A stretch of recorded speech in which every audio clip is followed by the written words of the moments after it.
انسان جب کسی شخص سے پیار کرنے لگے، کسی کو اپنا رہبر اور رہنما ماننے لگے، پھر اگر وہ اس ہستی کو جہتوں میں اور مختلف قسم کی سمتوں میں قید کرنے لگے تو اس کی محبت کمزور سی نظر آتی ہے۔ کہے کہ مجھے فلاں سے پیار ضرور ہے، پر اتنا ہے، اتنا نہیں ہے، اس حد تک ہے، اس سے آگے نہیں ہے، اتنا کروں گا، اس سے آگے نہیں جاؤں گا، اتنی بات مانوں گا، اس سے زیادہ نہیں مانوں گا، تو محسوس ہوتا ہے کہ اس شخص نے محبت کی نہیں۔ محبت تو اطاعت پر مجبور کر دیتی ہے، محبت تو انسان کو مجنون بنا دیتی ہے۔ اللہ کے پیارے رسول صلی اللہ تعالیٰ علیہ وآلہ وسلم کی محبت ہم پر ضروری قرار دی گئی۔ جس طرح حدیث پاک میں یہ فرمایا گیا نا کہ تم اتنی دیر تک مومن نہیں ہو سکتے جب تک ہر چیز سے بڑھ کر، ہر شخص سے بڑھ کر نبی پاک علیہ السلام سے پیار نہ کرو، اسی طرح قرآن مجید نے فرمایا کہ فلا وربک، اے محبوب ہمیں آپ کے رب کی قسم، اے محبوب آپ کے رب کی قسم، لا یؤمنون حتی یحکموک فیما شجر بینہم، یہ اس وقت تک مومن نہیں ہو سکتے جب تک اپنے ہر معاملے میں آپ کو حاکم تسلیم نہ کر لیں۔ یا آپ کو حاکم تسلیم کر لیں، ہر بات میں آپ کا حکم ماننے لگیں تو آپ کا رب پھر ان کو مومن مانے گا۔ ہر معاملے میں، نماز پڑھنے میں بھی نبی پاک کا حکم ماننا ہے، اور شادی کرنے میں بھی نبی کریم کا حکم ماننا ہے، روزہ رکھنے میں بھی حضور کا حکم ماننا ہے، اور تجارت کرنے میں بھی نبی کریم علیہ السلام کا حکم ماننا ہے۔ جس طرح ہم لوگوں نے نوافل پڑھنے میں، تلاوت کرنے میں رسول کریم علیہ السلام کی بات کو سننا ہے، اسی طرح ہم نے فیصلے کرنے میں، کچہری میں جانے میں، عدالت میں پہنچنے میں، وہاں بھی ہم نے نبی کریم صلی اللہ تعالیٰ علیہ وسلم کی بات پر ہی غور کرنا ہے، اور سرور کائنات علیہ السلام کو ہر معاملے میں از اول تاخر اپنا حاکم تسلیم کرنا ہے۔ جب ہم اس مفہوم کو سادہ لفظوں میں لیتے ہیں نا کہ ہر معاملے میں حضور سید عالم صلی اللہ علیہ وسلم کا قول فیصل ہوگا، تو پھر ہم کہتے ہیں کہ دنیا میں جب نظام مصطفیٰ نافذ ہو پھر حضور کا قول فیصل ہے۔ یعنی جس طرح حضور کی بات مسجد کے ممبر سے مانی جا رہی ہے، اسی طرح پارلیمنٹ میں بھی اسی طرح حضور کی بات کو تسلیم کیا۔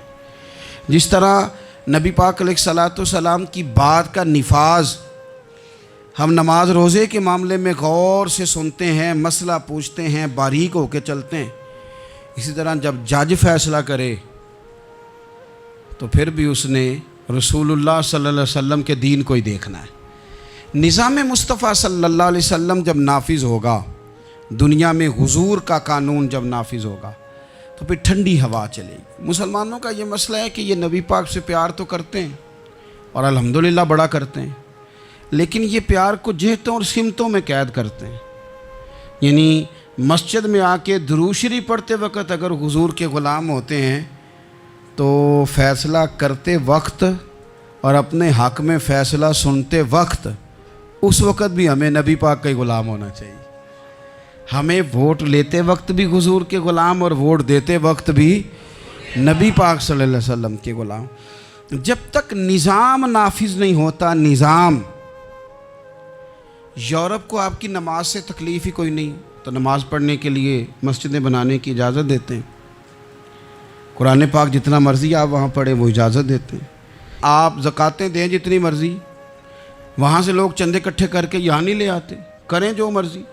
ان کو آپ کی نہ نماز سے پریشانی ہے، نہ مسئلہ زکوٰۃ سے پریشانی ہے، نہ صوم و صلات سے مسئلہ ہے، ان کو تو مسئلہ یہ ہے کہ کچہری میں کہیں نبی پاک کا دین نہ آ جائے، ان کو تو مسئلہ یہ ہے کہ کہیں پارلیمنٹ میں حضور کا دین نہ آ جائے۔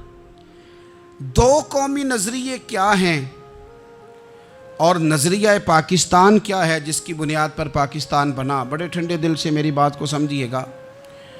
پاکستان اگر اچھی سڑکوں کے لیے، ترقی کرنے کے لیے بنا تھا تو یہ ترقی ہندوستان میں رہ کے بھی ہو سکتی تھی۔ انڈیا والے کہتے ہیں کہ ہم نے ترقی نہیں کرنی، کچی سڑکوں پہ چلنا ہے، ہم نے ٹیکنالوجی نہیں بنی، یہ کام وہاں بھی ہو سکتا تھا۔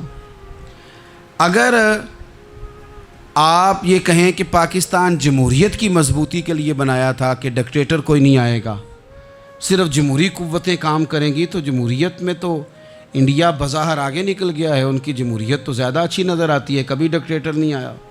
آپ نے پاکستان کیوں بنایا؟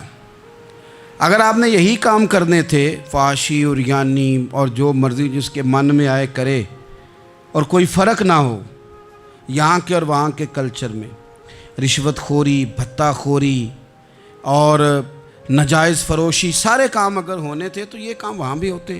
پاکستان کیوں بنا؟ کیوں اتنی ساری 40,000 لوگوں نے اپنی جانوں کی قربانیاں دیں؟ دنیا کی سب سے بڑی ہجرت ہوئی ہے، سب سے بڑی، جب پاکستان بنا۔ یہ سب سے بڑی ہجرت تھی، اتنی بڑی ہجرت ہی کبھی نہیں ہوئی۔ کیوں اتنا کچھ ہوا؟ وہ اس لیے ہوا کہ ہمیں بتایا گیا تھا کہ وہاں نہ سوشلزم، نہ وہاں خالی جمہوریت کا راگ الاپا جائے گا، بلکہ ایک بلند نعرہ لگایا گیا تھا۔ نعرہ کیا تھا؟ پاکستان کا مطلب کیا؟ پاکستان کا مطلب کیا؟ لا الہ الا اللہ محمد رسول اللہ صلی اللہ علیہ۔ یہ عنوان بنایا گیا۔ غریب آدمی کو بتایا گیا کہ جب پاکستان بنے گا تو وہاں حضور کا نظام نافذ ہوگا، جاگیردار کی اور غریب کی تفریق ختم ہوگی۔ جس طرح امیر کے بچے کو کالج میں داخلہ ملے گا، غریب کے بچے کو بھی ملے گا۔ وہاں بتایا گیا کہ لوگ وہاں ہر لحاظ سے اپنے آپ کو برابر سمجھیں گے۔ وہاں وہی بات ہوگی جو جناب صدیق اکبر کرتے تھے، وہاں وہی جملے دہرائے جائیں گے جو حضرت عمر فرماتے تھے، وہاں اسی طرح غریب پر سخاوت کی جائے گی، اسے دیا جائے گا جس طرح حضرت عثمان غنی کرتے تھے۔ وہاں اسی طرح فقر کا دور دورہ ہوگا، سادگی کا حسن ہوگا، اپنائیت کا نور ہوگا جو مولا علی شیر خدا نے عطا فرمایا تھا۔ اس سوچ کی بنیاد پر پاکستان بنایا گیا، اس سوچ کی بنیاد پر، اور اسی سوچ کو آگے لے کر کے جایا گیا۔ کوئی سیاسی پارٹی اب یہ بات نہیں کرتی۔ دو قومی نظریے کا معنی یہ تھا کہ ہندو الگ قوم ہے، مسلمان ایک الگ قوم ہے، ان کا رہنا سہنا، اٹھنا بیٹھنا، کھانا پینا الگ ہے۔ ہمارا اٹھنا بیٹھنا، کھانا پینا، سارے معاملات الگ ہیں، تہذیب و تمدن الگ ہے، لہذا ہمیں الگ سے خطہ چاہیے جہاں ہم اسلامی نظریات کے مطابق آزاد ہو کے اپنا وقت گزار سکیں۔ اس دو قومی نظریے کی بنیاد پر، پہلے تو علامہ اقبال اس کے قائل نہیں تھے۔ علامہ اقبال کا پہلے خیال یہ تھا کہ سارے جہاں سے اچھا ہندوستان ہمارا، یہ اقبال نے لکھا تھا۔ پھر اقبال کہتے ہیں میری سوچ بدلی، اور پھر میں نے کہا کہ نہیں، خطوں کے زور پہ نہیں، آپ رنگ نسل کے زور پہ نہیں، بلکہ کہنے لگے کہ اپنی ملت پر قیاس اقوام مغرب سے نہ کر، خاص ہے ترکیب میں قوم رسول ہاشمی۔ آپ جو تقسیم کریں گے، یہ جو تقسیم ہوئی ہے نا عرب کی، یہ مذہب کی بنیاد پہ نہیں ہوئی، یہ تو ان کی ذاتی لڑائیاں تھیں۔ چھوٹا سا دبئی بن گیا، چھوٹا سا مسقط، چھوٹا سا ابوظہبی، یہ تو ان کی ذاتی لڑائیاں تھیں، قبیلوں کی لڑائیاں تھیں، جنگیں تھیں، چھوٹے چھوٹے ملک الگ سے تقسیم ہو گئے۔ یہ مذہب کی بنیاد پہ ایسا نہیں ہوا۔ دنیا میں جتنی ریاستیں ٹوٹ کر بڑی ریاستوں سے الگ ہوئیں تو اس میں یہ تھا کہ ہماری قوم الگ ہے، ہم سردار علیحدہ سے ہیں، اس لیے ہم علیحدگی پسند ہیں۔ دنیا کے اندر دو ہی وطن ہیں جو دین کے نام پہ بنے، دو ہی اسٹیٹ ہیں جو اسلام کے نام پر وجود میں آئیں، پہلی مدینہ منورہ ہے اور دوسری پاکستان ہے۔ خالص مذہب کے نام پر یہ دو ریاستیں وجود میں ہیں، ایک مدینہ طیبہ اور دوسرا پاکستان۔ پاکستان کا مطلب کیا؟ لا الہ الا اللہ محمد رسول اللہ صلی اللہ علیہ وسلم۔ اس بنیاد پر اس وطن کو، خطے کو حاصل کیا گیا، یہی نعرہ لگایا گیا، یہی نعرہ محمد علی جناح لگاتے تھے، یہی ڈاکٹر اقبال لگاتے تھے، یہی نعرہ چودھری رحمت علی لگاتے تھے، یہی وہ نعرہ تھا جس نعرے کو تحریک پاکستان کے قائدین نے آگے پہنچایا۔ اس زمانے میں جو رائٹر لکھتے تھے ان کی تحریریں آپ آج بھی نکال کے دیکھ لیں، وہ کہا کرتے تھے کہ پاکستان قائم ہوگا تو امیر غریب کی تفریق ختم ہوگی، پاکستان میں وہی نظام آئے گا جو نظام رسول پاک صلی اللہ علیہ وسلم لے کے آئے، قرآن کو نافذ کر دیا جائے گا۔ یہ اس زمانے کے لوگ لکھا کرتے تھے، بیان کرتے تھے، اسی کا ابلاغ ہوتا۔ پتہ نہیں پھر کس کی نظر لگی، کیا ہوا، اور تحریک پاکستان میں جذباتی طور پر علماء نے کردار ادا کیا، علماء نے حضرت مولانا عبدالحامد بدایونی، حضرت مولانا سید نعیم الدین صاحب مراد آبادی، حضرت مولانا عبدالعلیم صاحب میرٹھی، اور ایک بڑا نام امیر ملت حضرت پیر سید جماعت علی شاہ صاحب محدث علی پوری، 100 سال سے زیادہ عمر کے بابا جی تحریک پاکستان کے لیے جلسے ہو رہے ہیں۔ بابا جی سے اٹھا نہیں جاتا، تو جس طرح 4 لوگ چارپائی پہ جنازہ اٹھاتے ہیں، اس طرح 4 لوگوں نے چارپائی پہ بابا جی کو اٹھایا ہوا ہے، امیر ملت سید زادے، اور چارپائی ان کی اٹھا کے جلسوں میں لے جائی جاتی ہے، اور وہ تقریریں کرتے ہیں اور کہتے ہیں سنو بھائی، جو مسلم لیگ کو ووٹ نہیں دے گا پھر ہم اس کا جنازہ بھی نہیں پڑھائیں گے، جو ووٹ نہیں دے گا ہم دفن بھی نہیں ہونے دیں گے اپنے قبرستانوں میں، جو ووٹ نہیں دے گا ہمارا مرید ہی نہیں۔ اتنے جذبات میں لا کے 40,000 لوگوں نے قربانیاں دیں۔ ایک نظریہ تھا کہ ہندو الگ قوم ہے، مسلمان ایک، اور پھر پاکستان بنایا گیا۔ آج کیا دھما چوکڑی ہے، کیا ذاتوں پاتوں کی بنیاد پر؟ یہ تو ہندوؤں کا طریقہ تھا کہ وہ ذاتیں پاتیں گنتے تھے کہ یہ برہمن ہے، یہ شوتری ہے، یہ کھتری ہے، یہ فلانا ہے، یہ ہمارے گھر نہیں آ سکتا، یہ نیچ ہے۔ اور اگر آج اس ملک میں بھی الیکشن ذات کی بنیاد پہ لڑا جائے، اور یہاں بھی صرف اس لیے سپورٹ کیا جائے کہ یہ میری برادری کا ہے، صرف اس لیے سپورٹ کیا جائے کہ میرا قبیلہ ہے، پہلے دیکھا جائے کہ یہاں کون سی برادری مضبوط ہے تو اس کینڈیڈیٹ کو ٹکٹ دیا جائے، تو پھر کیا آپ نے وطن بنا کے کیا کمال کیا؟ تو اس کا ایک نظریہ ہے۔ کیا نظریہ ہے کہ مسلمانوں کا رہنا، اٹھنا، بیٹھنا، کھانا، پینا الگ ہے۔ دیکھو ایک سادی سی بات ہے، یا آپ نے داڑھی رکھنی ہے، مونچھیں رکھنی ہے، تو اس پر بھی نبی پاک صلی اللہ علیہ وسلم نے کہا کہ الگ سے تمہاری شناخت ہونی چاہیے، الگ سے۔ فرمایا تم نے یہودی چونکہ مونچھیں بڑی رکھتے تھے، فرمایا تم نے داڑیاں بڑی کرنی ہیں، مونچھیں پست رکھنی ہیں، یہودیوں کی مخالفت کرنی ہے۔ یہ لفظ ہیں حدیث میں ساتھ۔ سادی سی بات ہے نا، پگڑی باندھنی ہے، باندھ لے کوئی آدمی۔ ہمارے پنجاب میں لوگ پگڑی بھی کہہ دیتے ہیں، صافہ بھی کہہ دیتے ہیں، کلا بھی کہہ دیتے ہیں، جو جس کے من میں آیا، لیکن حضور نے تاکید لگائی، فرمایا خاص ہے یہ بھی، یہ اسلام کا کلچر ہے، کلچر الگ سے ہے۔ فرمایا یہودی بغیر ٹوپی کے سر پہ پگڑی باندھتا ہے، تم نے پہلے ٹوپی پہننی ہے پھر پگڑی باندھنی، یہودی کی مخالفت کرنی۔ یہ الگ کلچر ہے، الگ تہذیب ہے مسلمانوں کی، خاص ہے ترکیب میں قوم رسول ہاشمی۔ آپ کی عدالت میں وہ والا نظام نہیں ہوگا جو امریکہ میں ہے، آپ کی عدالت میں وہ والا نظام نہیں ہوگا جو برطانیہ میں ہے، آپ کے پارلیمنٹ میں وہ نظام نہیں چلے گا جو یورپ کا، برطانیہ کا، فلانے کا فلانے کا ہے۔ آپ کی پارلیمنٹ میں، آپ کی عدلیہ میں وہ نظام چلے گا جو قرآن کا ہے اور رسول اللہ کے فرمان کا ہے۔ یہ نظریہ تھا، نظریہ۔ اب اس نظریے کی لوگ بات ہی نہیں کرتے، عوام بھی نہیں کرتی، بالکل نہیں۔ میں بڑی دیر سے رونا رو رہا ہوں، بہت سارے بڑی بڑی گدیوں کے پیر بھی نہیں کرتے۔ ان کو پتہ ہے کہ اگر نظام مصطفیٰ نافذ ہوتا ہے تو مجھے بھی بتانا پڑے گا کہ 80 مربع کہاں سے آئے، مجھے بھی بتانا پڑے گا کہ یہ جو میں 1.25 کروڑ کی کار میں گاڑی میں گھومتا ہوں تو یہ کہاں سے آئی، حساب دینا پڑے گا۔ اور پھر جب پاکستان بن گیا، قربانیوں کے بعد بنا، آپ نے ناراض نہیں ہونا، میرا مہاجر فیملی سے تعلق ہے، جو عزیز رشتہ دار قریبی یہاں رہتے تھے نا، مقامی، وہ تو مہاجروں میں رشتہ داری نہیں کرتے تھے۔ صحیح کہہ رہا ہوں؟ کہتے ہیں مہاجر ہے، اچھا جی غیر مسلم ہے، جگہ نہیں دیتے تھے رہنے کو۔ میں کیسے آپ کو بات بتاؤں؟ پھر اس چھوٹی چھوٹی غلطیوں کو لوگوں نے ووٹ بنا کے بڑی بڑی قتل و غارت نہیں کی اس ملک میں۔ اتنا بڑا تکلیف والا منظر تھا۔ میرے دادا جی کی فیملی ساری پاکستان آئی تھی، دادی کی نہیں آئی تھی۔ 97 میں میری دادی کا انتقال ہوا، وہ آخری دن تک رویا کرتی تھی، ایسے پتر پتہ نہیں میرے پرا ہیں ان کے فوت ہو گئے نے، پتہ نہیں میرا کوئی چچا ہے کہ سارے چلے گئے۔ کس لیے آپ نے، اگر یہی دھما چوکڑی سیاست کی کرنی تھی، ذات پات آپ نے رکھنی تھی، تو وہاں کوئی دکھ تھا؟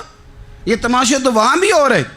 وہ آخری دن تک رویا کرتی تھی۔ اب تو خیر آنکھیں بڑی جدید ان کا آپریشن ہوتا ہے، تو ایک زمانے میں آنکھوں کا آپریشن ہوتا تھا، ڈاکٹر کہتے تھے لائٹ بند رکھو، سبز رنگ کی پٹی باندھو، 4 گھنٹے کے بعد دارو ڈالنا ہے آنکھ میں، ڈراپس ڈالنے۔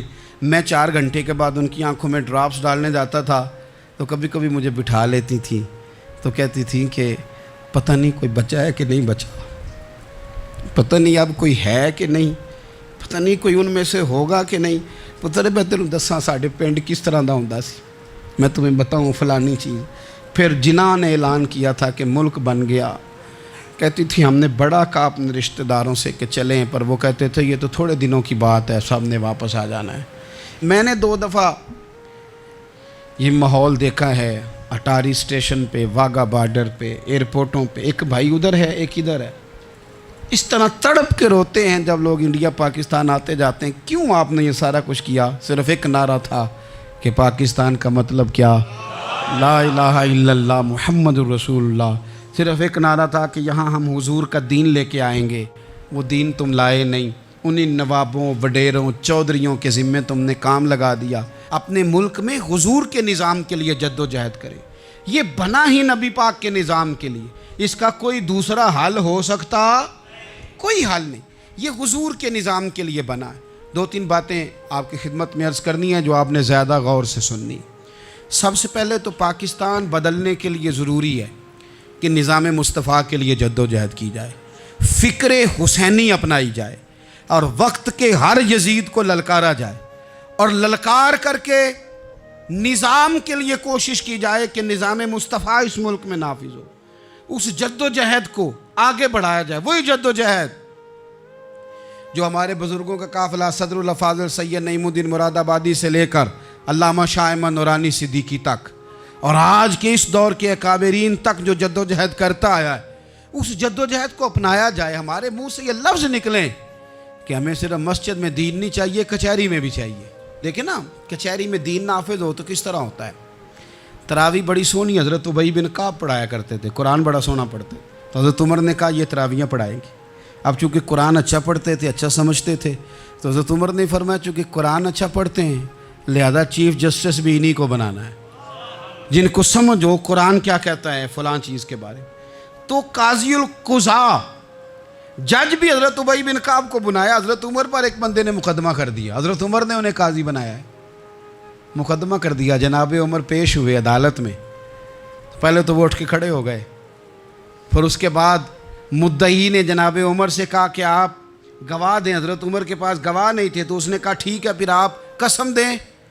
تو حضرت ابی بن کعب رضی اللہ تعالیٰ عنہ فرمانے لگے آپ کو امیر المومنین کے ساتھ یہ رویہ اختیار نہیں کرنا چاہیے.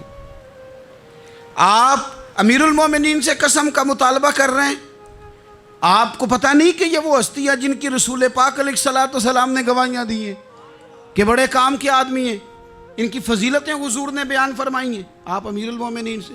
حضرت عمر نے جناب ابی بن کعب کی طرف دیکھا. حمایت تو حضرت عمر کی کر رہے تھے نا، لیکن یہ نظام مصطفیٰ ہے، یہ حضور کا دین ہے. حضرت عمر فرمانے لگے آپ اس مقدمے کا فیصلہ کر لیں، بعد میں آپ کو معزول کر دیا جائے گا. یہ آپ نے کیا کہا کہ امیر المومنین سے مطالبہ نہ کریں؟ فرمایا میں جتنا مرضی بھی معزز ہوں تو نبی پاک کی قاعدے کے اندر نا. جو قانون حضور نے دیے میں اس کے اندر ہوں. کسی کا اعزاز اسے قانون سے باہر لے کر نہیں جاتا.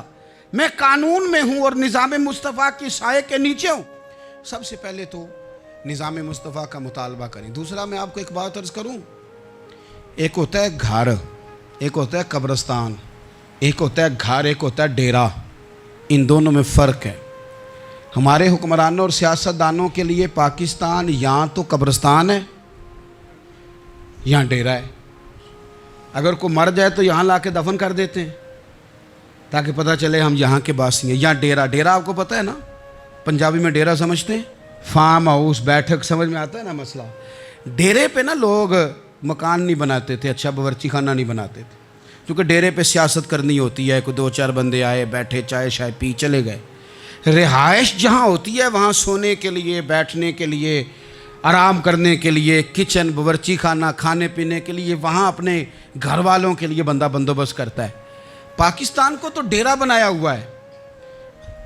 یہاں تو یہ آتے ہیں ڈیرے داری کرنے کے لیے. سیاست کی 4 دن، لوگوں کو قائل کیا، الیکشن لڑا، جیت گئے تو رہ گئے، ہار گئے تو چلے گئے، اور جب جیتنے کے بعد بھی حکمران رہے تو رہے، نہ رہے تو چلے گئے.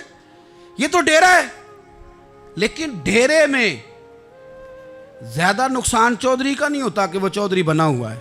زیادہ ظالم وہ ہوتا ہے جو اپنے آپ کو کمی سمجھتا ہے، وہ نقصان کرتا ہے، چودھری کا بھی، چودھری کے بچوں کا بھی. وہ اسے تکبر میں مبتلا کرتا ہے، وہ اس کو کہتا ہے کہ تو بادشاہ سلامت، وہ اس کا دماغ خراب کرتا ہے۔ اس لیے شیخ سعدی کہتے تھے بہت سارے لوگوں کو ان کے مشیر تباہ کر دیتے ہیں کہ تو بلے بلے۔ تو پاکستان ان لوگوں کے لیے یا ڈیرہ ہے یا قبرستان ہے، گھر تو میرا اور آپ کا ہے، لہذا ہم نے اسے گھر سمجھنا ہے، صرف اپنے گھر کو نہیں۔ ہماری گلی بھی ہمارا گھر ہے، ہماری سڑک بھی ہمارا گھر ہے، ہمارے پارک ہمارا گھر ہیں، پبلک پراپرٹی ساری ہماری ہیں۔ ہم نے حکمرانوں کا صرف انتظار نہیں کرنا، ہم نے ریپر دیکھ کے پھینکنا ہے کہ گھر ہمارا ہے، ہم نے سڑک پہ کچرا دیکھ کے پھینکنا ہے کہ گھر ہمارا ہے، ہم نے اس کے ذروں سے اس وطن کی مٹی سے پیار کرنا ہے۔ اور یہ آپ چھوڑ دیں کہ سندھ میں فلانے کی حکومت ہے اور خیبر پختونخوا میں فلانے کی حکومت ہے، پنجاب فلانے کا ہے اور بلوچستان فلانے کا ہے، یہ باتیں آپ چھوڑ دیں۔ خیبر پختونخوا بھی درویشوں کا ہے، حضرت بابا عبدالرحمن کا ہے، پیر عثمان کی شریف کا ہے خیبر پختونخوا، سندھ حضرت عبداللہ شاہ غازی کا ہے، اور پنجاب بابا فرید کا ہے اور داتا علی اجویری کا ہے۔ تو میرے عزیز، سب سے پہلے تو نظام مصطفیٰ کا مطالبہ کریں، پھر اس کی صفائی میں، ستھرائی میں، تعمیر میں، ترقی میں اپنا کردار ادا کریں۔ تیسری بات یہ کہ لوگوں کو یہ بات سمجھائیں ایک دوسرے کو کہ بہت زیادہ خود غرض نہ بنیں، فقط اپنے گھر کی فکر چھوڑ دیں۔ یہ ملتوں کا طریقہ نہیں، قومیں اس طرح نہیں بنتی۔ فقط اپنے گھر کی فکر کرنا، ایسی ہوا چلی ہے کہ ہر شخص سوچتا ہے تمام شہر جلے بس ایک میرا گھر نہ جلے۔ یہ فکر چھوڑ دیں۔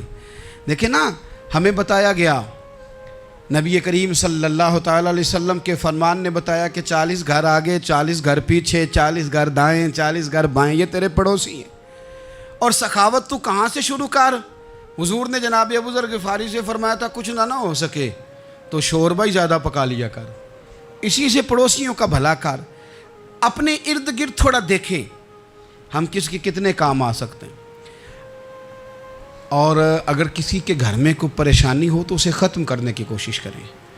اگر ہمارے دائیں بائیں کوئی آدمی کسی غلط چیز میں ملوث ہو تو دور کرنے کی کوشش کریں۔ کیوں بھلا؟ اس لیے کہ پڑوسی کے گھر کی آگ صرف اس لیے نہیں بجھانی چاہیے کہ اس کا گھر نہ جل جائے، پڑوسی کی آگ اس لیے بھی بجھا دینی چاہیے کہ اگر اس کے گھر سے آگ نہ بجھائی تو وہ ہمارے گھر بھی آ جائے گی۔ اگر ساتھ والے کے گھر کی آگ نہ بجھائی جائے تو وہ ہمارے گھر بھی آ جائے گی۔ اس لیے اس وطن میں جتنے گھر ہیں وہ سارے اپنے۔ ایک آخری بات آپ حضرات کی خدمت میں بڑی درد مندانہ میں نے عرض کر دی، درد مندانہ۔ اگر سیاستدان امیر کبیر ہمارا بھلا نہیں کرتے تو چلو ہم ہی ایک دوسرے کا بھلا کرنا شروع کر دیں، تھوڑا تھوڑا نفع کرنا شروع کر دیں۔ حضور علیہ السلام نے فرمایا لوگوں میں بہتر وہ ہے جو لوگوں کے لیے نفع مند ہو۔ اگر بہت زیادہ اونچے درجے کا افسر اگر ہمیں لگتا ہے اللہ ماشاءاللہ کہ وہ کرپٹ ہے، تو جہاں جہاں ہم بیٹھے ہوئے ہیں جس جگہ پہ، ان جگہوں پہ ہی ہم ایک دوسرے کا بھلا کرنے لگ جائیں۔ چلو مہربانی کرے ریڑھی والا یہ سوچ لے کہ میں نے وہ پھل نہیں لے کے جانا جو لوگوں کو بیمار کر دے گا، چلے سبزی والا یہ سوچ لے کہ یہ والی سبزی اب اتنی تباہ کن ہو گئی ہے کہ بیمار کرے یہ کام، چلو میڈیکل سٹور والا ہی مہربانی کرے کہ میں نے دعائیں صرف وہ لے کے آنی ہیں جو فائدہ مند ہیں، جو دعائیں ایکسپائر ہو گئی ہیں جن میں کوئی مسئلہ بن گیا ہے وہ میں نے کام نہیں کرنا۔ اور چلو کریانے والا ہی مہربانی کر دے، وہ بیسن ہی صحیح لے آئے یار، وہ والا نہ بیچے جو لوگوں کے لیے نقصان کا باعث، وہ بوتلیں اصلی بیچے نقلی نہ بیچے، کیونکہ وطن ہمارا ہے۔ آپ یقین کریں کہ میں اوپر کی بات نہیں کرتا، نیچے تک حال اتنا خراب ہے کہ آگے آگے جو پھل دکھانے کو لگائے ہیں وہ اور ہیں، اور ان کے پیچھے جو پڑے ہیں وہ اور ہیں۔ اتنا عجیب منظر، اتنی عجیب۔ میں اب تو چلیں کچھ احباب مجھے سفر کرا دیتے ہیں، ایک زمانے تک میں کرائے کی گاڑی میں سفر کرتا تھا۔ ایک صاحب کو میں نے ایک دفعہ بتایا کہ مجھے شیخو پورہ جانا ہے، کتنی دیر رکیں گے؟ میں نے کہا کہ ظاہر ہے جلسہ ہے، فارغ ہوگا تو آ جائیں گے۔ تو شیخو پورہ والوں نے بھی مجھے شیخو پورہ بتایا تھا، تو وہاں جا کے پتہ چلا کہ 10 کلومیٹر اندر جانا ہے۔ انہوں نے بریک لگا لی وہیں پہ، کہنے لگے جے 10 کلومیٹر اگے جانا ہے تو پیسے نویں طے ہون گے۔ گل شیخو پورے دی ہوئی سی۔ تو میں کوئی ایسا مسئلہ نہیں تھا، میں ہنس پڑا، پریشان نہیں ہوا۔ میں نے کہا بالکل ٹھیک ہے، آپ صحیح کہہ رہے ہیں۔ یہ آپ کی بات بالکل بجا ہے، آپ نے جو کہا وہ درست کہا، لیکن یار میں نے تو یہی سنا ہے کہ یہ شیخو پورہ ہے، تو 10 کلومیٹر تک تو بہرحال ایک شہر ویسے بھی ہوتا ہی ہے، یہ تو نہیں ہوتا کہ اس کی ایک باؤنڈری ہے کہ 1 کلومیٹر کے اندر شہر بند ہے۔ لیکن میں نے کہا کہ تیری سوچ نے ایک بات مجھے، اس دوست کو میں نے سمجھایا، پیارے تھے، قائل کیا، اور میں نے کہا تمہاری سوچ سے ایک بات میری سمجھ میں آئی ہے کہ ہم بڑے خود غرض ہیں، ہمیں صرف ہمارے حکمران نہیں لوٹتے، بس ہاتھ نہ پہنچے تو انگور کھٹے ہیں، ورنہ اگر پہنچ جائیں تو کوئی ایک طریقہ ہونا چاہیے کسی بندے کو کسی جگہ نیچے لے کے آنے کا کہ وہ ہو 10 کلومیٹر، آپ نے تو یہ کہا تھا، اب کیسے بات ہوگی؟ میں نے انہیں کہا کہ کچھ بھی نہیں اس سے فرق پڑتا، اس سے کوئی فرق نہیں پڑتا، لیکن ایک زمانہ میں نے دور دیکھا، اور ایک دور میں نے وہ بھی دیکھا کہ مجھے ایک جگہ جانا تھا، اللہ اکبر، ایک قاری صاحب تھے، امام صاحب تھے، کسی زمانے میں وہ رہ چکے، تو ہمارے علاقے میں بھی انہوں نے امامت کی تھی، تو میں وہاں جا رہا تھا، تو ان کے گاؤں پہنچنے سٹاپ پہ اتر کے تو میں تانگے پہ بیٹھا، تانگے والے کو میں نے کہا کہ وہ چونکہ اپنے گاؤں جا چکے تھے چھوڑ کے ہمارا علاقہ، تو میں نے کہا فلانے قاری صاحب کے یہاں جانا ہے، تو نیچے اتر کے تانگے والا ظاہر ہے کار والے سے تو غریب ہی ہوتا ہے، تو میں نے اس تانگے والے سے کہا کہ میاں کرایہ کتنا تیرا بنتا ہے؟ کہنے لگا میں مولوی صاحب دے پرونے کو کرایہ نہیں لیندا، اس لیے کہ انہوں نے ہمیں قرآن پاک پڑھایا ہے، اور انہوں نے ہمیں، اور پھر میں وہ تانگے والا، اس کے کپڑے، اس کی طامت، اس کا سارا کچھ سادہ، تو میں بار بار میرا دل کرتا تھا کہ میری آنکھیں اس کی فوٹو کھینچ لیں، کیا شخص ہے، کیا انداز ہے، اور وہ مجھے کہنے لگا مولوی صاحب واپس کدوں کو جانا دے؟ میں نے ان سے کہا کہ میں نے نا جی شام کو ہی واپس لوٹ جانا ہے، تو کہنے لگے میں ڈیگر کو تک تہاڈا ویٹ کراں گا، تو میں تمہیں ڈیکاں گا، ایک سواری کٹ پاواں گا، میرا دل کردا ہے مولوی صاحب دا پرونا واپس بھی فری جائے۔ کیا اس کی آمدن ہوتی ہے تانگے والے کی؟ وہ بندہ بھی یاد رہ گیا، یہ بندہ بھی یاد رہ گیا، خدا را ہم یاد رہیں گے، مہربانی کریں آپ ایک دوسرے کا تھوڑا تھوڑا بھلا کریں، ایک دوسرے کی تھوڑی تھوڑی خیر کریں، ایک دوسرے کا تھوڑا تھوڑا نظریہ۔ ایک بندہ مجھے وہ بھی یاد ہے، بس میں بیٹھا تھا تو اس نے نا، ایک بوڑھی اماں نے اسے کہا کہ پتر میرے کو نا کرایہ 14 روپے تھا، تو اس نے کہا پتر میرے کو 10 ہی دے، تو اپنا اپنا رویہ ہوتا ہے۔ تو وہ کنڈکٹر جو تھا گاڑی کا، وہ کہنے لگا اماں جی اتر کے گا نہیں جے جانا؟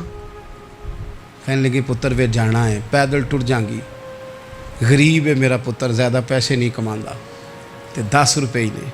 تو وہ کلینڈر بھی مجھے یاد رہ گیا، اس نے 10 بھی اماں کو واپس کر دی۔